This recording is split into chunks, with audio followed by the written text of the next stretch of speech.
मोरध्वज ने क्या किया, अपने ही बेटे को आड़े से चीर करके मोक्ष को प्राप्त किया। भला कोई अपने बेटे को चीर के मोक्ष कैसे पा लेगा? लेकिन कथा में आया कि मोरध्वज ने अपने ही बेटे को आड़े से चीरा और मोक्ष को प्राप्त किया।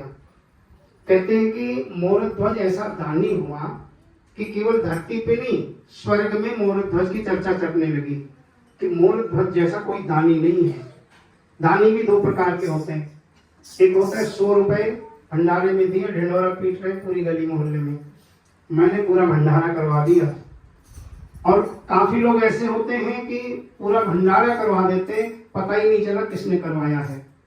इस प्रकार के दानी होते। तो मोरध्वज वो दानी था, गाता नहीं था, लेकिन दुनिया गाने लगी मोरध्वज के बारे में। भगवान को जब पता चला तो भगवान ने कहा परीक्षा ली जाएगी कि 100 रुपए वाला है या पूरा भंडारा करवाने वाला है, देख लिया जाए। तो भगवान ने क्या किया, कन्हैया जी ने एक ब्राह्मण का रूप बनाया, अर्जुन को साथ में लिया, अर्जुन को सिंह बना लिया, शेर बना लिया और पहुंच गए मोरध्वज के यहाँ। मोरध्वज ब्राह्मणों का बहुत आदर करते थे। मोरध्वज ने सामने से ब्राह्मण को देखा तो खड़े हो गए सिंहासन से और उनका आतिथ्य किया, आदर सत्कार किया, बैठने को आसन दिया और कहा कि ब्राह्मण देव मांगो क्या चाहिए। तो ब्राह्मण ने कहा कि राजन मुझे नहीं लगता तुम दे पाओगे। मोरध्वज हंसने लगा कि ब्राह्मण देवता शायद आपने मेरा नाम नहीं सुना, फिर मेरे यहां से कभी कोई खाली लौट ही नहीं सकता, ब्राह्मण तो क्या खाली लौटेगा, मांगो आप। बोले नहीं, 3 वचन भरो, तो 3 वचन भरोगे तब मैं विश्वास करूंगा।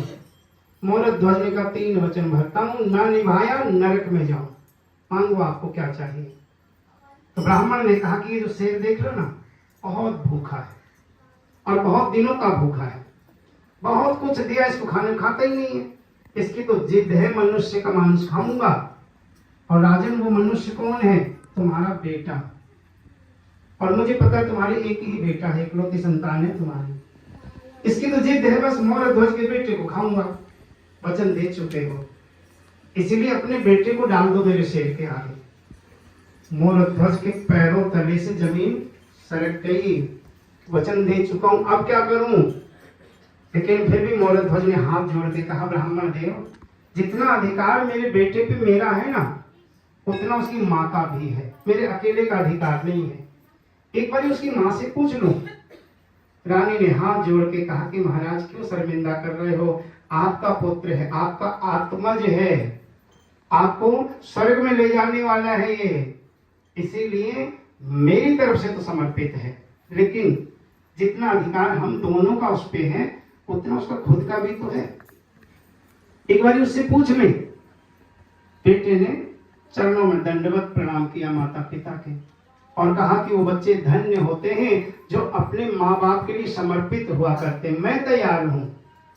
भगवान ने सोचा रे मोरध्वज, मैंने सुना तक तू दानी, तुझसे कई गुना दानी तेरी पत्नी है, अपने कलेजे के टुकड़े को शेर के आगे डालने को तैयार है, और तेरी पत्नी से ज्यादा दानी तेरा बेटा जो खुद को मिटाने को तैयार है, जिंदा शेर के आगे। इसलिए भगवान ने सोचा ये परीक्षा थोड़ी और कठिन कर दूं, ये तो पास हो गए, कठिन करने के लिए क्या किया भगवान ने कहा सुन मोरध्वज, मेरा शेर ऐसे नहीं खाएगा इसको, तुम दोनों पति पत्नी आरा लेकर के बीचों बीच चीरोगे और चीरने के बाद इसका बायां अंग मेरे शेर के आगे डाल देना, और चीरते समय शर्त होगी तीनों में से किसी की आंखों से आंसू न आ जाए, यदि आंसू आ गए फिर नहीं खाएगा ये। पति पत्नी ने आरा उठाया, सिर के ऊपर रखा, आंखें बंद करके और लगे चीरने।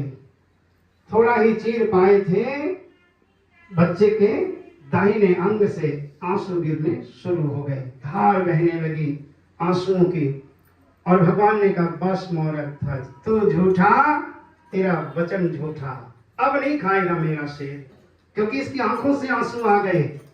मोरध्वज ने कहा कि वचन भी गया और बेटा भी गया, कहीं का नहीं रहा। लेकिन वो बेटा बोला कि हे ब्राह्मण देव ठहरो, कौन सा अंग रोया मेरा, आपने बायां अंग मांगा था, एक आंसू नहीं आए, बाएं अंग से मेरा दाहिना अंग अपनी करनी पे रो रहा है। ऐसा क्या कर्म किया होगा, बायां अंग पिता के वचन के लिए समर्पित हो रहा है और दाहिना अंग ऐसे ही सड़ेगा। इतना सुनते भगवान से रहा नहीं गया और प्रकट हो गए। बोली लक्ष्मी नारायण भगवान की।